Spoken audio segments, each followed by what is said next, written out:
So a major dam that feeds water to the cooling towers of a major nuclear power plant in the Ukraine may be affected due to the dam being blown up by Russia.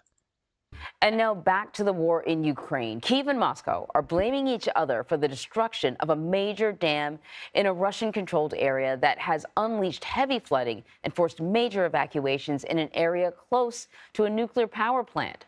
CBS News foreign correspondent Deborah Patta is following the very latest and has all the details.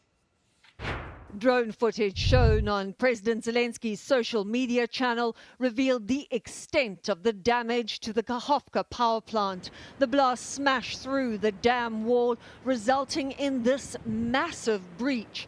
Water from the Dnipro River is now gushing downstream in the direction of the southern city of Kherson, raising fears of massive flooding in low-lying areas, forcing some residents to evacuate. Shocked locals woke up to the destruction. Everything is getting wiped out on the way, said this man. Zelensky has placed the blame squarely on Russia's shoulders, while the Kremlin has accused Kyiv of blowing it up. The dam is in Russian-occupied territory and is important for the safe running of the Kremlin-controlled Zaporizhia nuclear power plant, which Moscow-backed authorities say is stable for now. The blast follows an uptick in Ukrainian offensive action along the eastern front line as troops push forward, possibly probing for weaknesses in Russia's defense. Overnight, Russian rockets hit Kharkiv, damaging homes and businesses.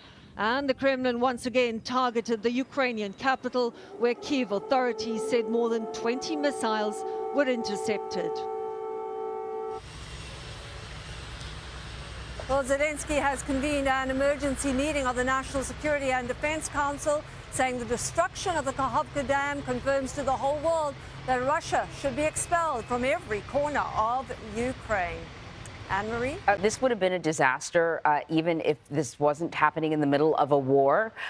So you have a mass evacuation taking place. I presume the water is still flooding more areas.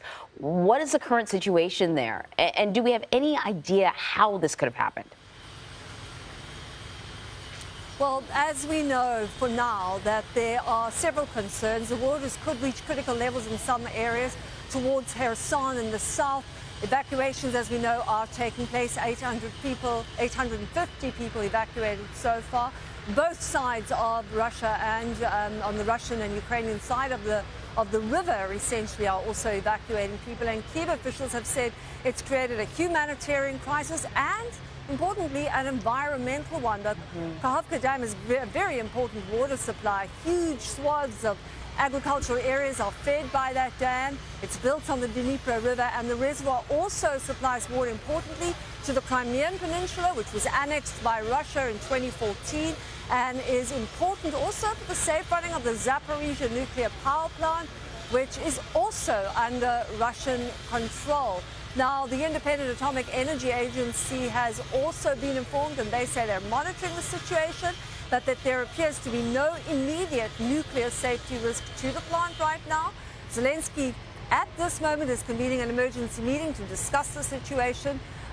Ukraine has accused Russia of blowing up the dam from the inside in a deliberate, what they say is war crime, while Russian-installed officials gave conflicting accounts. Some Ukrainian shelling, they say, is to blame. Others say the dam burst on its own. And But why would Ukrainian people want to blow up a dam that's important to them? Marie. On its own. All right, Deborah. Thank you very